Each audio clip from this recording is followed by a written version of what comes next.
It has been about 2.5 hours since I put the honey and the onions together, and you can see that it has liquefied quite a lot. Hi, I'm Annette, and welcome to Kitchen Garden Farmhouse. First, I'm going to go over with you the recipe for the honey and onion cough syrup. I have made this recipe down through the years, and it is quite effective. It's so easy to make. All you need is an onion of your choice and some local raw honey.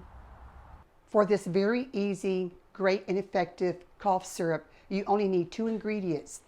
Honey, preferably from your natural local area, and an onion. The onion can be white, yellow, or purple. For this recipe, you can make as little or as much as you want or what you feel like you might need. So once you have your onions cut up, you're just going to put a layer of the onions down inside of a jar. And then just pour a little bit of honey on top.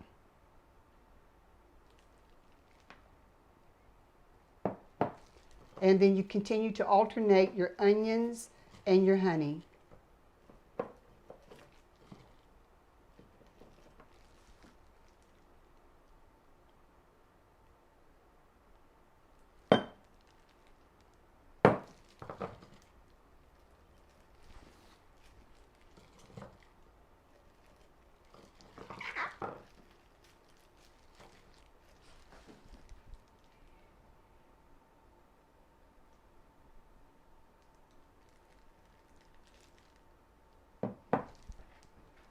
And then just put a lid on it and let this sit for about 24 hours.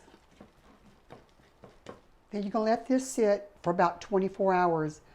But about 30 minutes to an hour, you'll begin to see a difference where the juice of the onion is being pulled out into the liquid. It has been about 2.5 hours since I put the honey and the onions together, and you can see that it has liquefied quite a lot. So I will continue to let this sit just like this for the rest of the day, and then sometimes tomorrow, when 24 hours is about up, I will strain out the onions, and you can eat the onions ever how you like. You don't have to throw them away. And I will put this honey onion cough syrup in the refrigerator, and the way that I use it is I take about a teaspoon of it 2 or 3 times a day, depending on how much I'm coughing or if I have a cold or whatever. Coming up next is some biscuits that I made out of einkorn flour. Now, the grain einkorn is thought to be the oldest of all ancient wheats. It is very rich in carotenoids, which will give the flour a nice golden tinge color. These biscuits were made out of the einkorn flour. They really turned out good, and it gives you a good feeling just to know that you're eating bread that's healthier for you.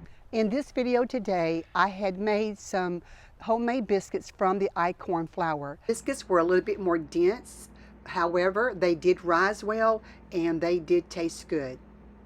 This is what the einkorn ancient grain looks like.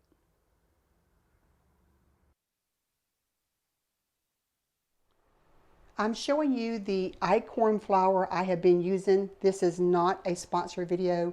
This is just basically the one that was available at our grocery store. This is the brand that they had available. But this einkorn flour, as you can see, it is never been hybridized. It's low in gluten, and it's unbromated and unbleached. Unbromated flour basically is flour that has not been treated with a conditioner, a dough conditioner called bromine. And what that does is, if it's treated that way, it just helps to strengthen the gluten structure of the dough. So this is unbromated. Einkorn is thought to be the oldest of all ancient wheats. It is very rich in carotenoids, which gives the flour a nice golden tinge. Einkorn flour has so many great things going on for it. It is so low in gluten that the texture of your breads is going to be somewhat different than your regular commercial flours. A very good point to bear in mind is that einkorn grains have not been hybridized. Back in the 1950s up to the 1990s, the wheat went through a major transformation. The farmers needed to have higher yields so they could produce more wheat to feed more people. Interruption. I heard something come in from behind me. Go. Get. Get. Back in the 1950s up to the 1990s, the wheat went through a major transformation because the farmers needed to have higher yields to be able to feed more people. So they began to hybridize the wheat, which simply means they took two grains that was genetically completely the opposite and they bred them together. But what happened as time went on is that it was found out that the gluten in those grains that were hybridized is a lot more harder on our digestive tract, causing a lot of gut issues. So this is a great feature in the Einkorn because it has never been hybridized, so it's low in gluten and it's very easy to digest. Anything that we can do to help our digestive system is just going to overall improve our health.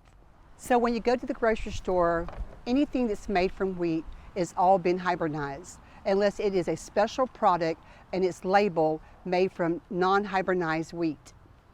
I just took a basic biscuit recipe, 2 cups of the Einkorn flour, 1 tablespoon of baking powder, and half a teaspoon of my sea salt, a little bit of fat, and a little bit of non-dairy milk, and just mix that up and bake the biscuits.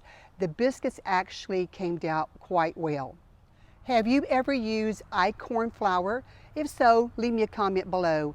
And also, have you ever made a homemade cough syrup? If so, leave a comment below. I would love to know if you have experienced those home remedies.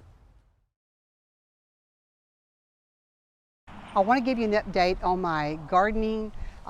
Where I used to garden, I will no longer garden there anymore. I'm going to relocate my garden to a different location. And so as you see the videos coming up compared to the videos in the past, you will see that the location is different.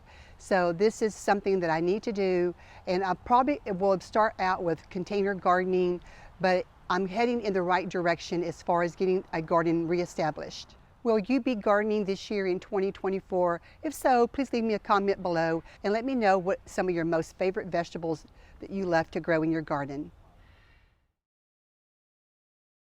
For those of you that are wondering how Mama is doing, she is still recovering as far as her energy level. Her energy level has been very low because her iron levels are low. She's anemic. She has been for a while, and we're working very hard with the doctors and doing natural things as well and trying to bring her red blood count back up. So once that gets back up, I'm sure she's going to be having some energy that she has not got right now. Mama absolutely loves history and she loves genealogy, and of course she loves the Bible, the greatest book of all. And so whenever she can talk to you about her past or about her ancestors, it brings her joy to be able to share those moments with you. Today is Saturday, January the 27th, 2024. It is great weather here today here in Florida. The temperatures are probably in the low 80s. But we have another cold front coming through, coming from up north, pushing down. So in a couple of days, it's going to be raining and turning cooler. If you have found value in this video, please subscribe if you have not done so already. And every time you give a thumbs up and leave a comment and share the video with others, it helps the channel Kitchen Garden Farmhouse to grow. Thank you as always, and I will see you in the next video.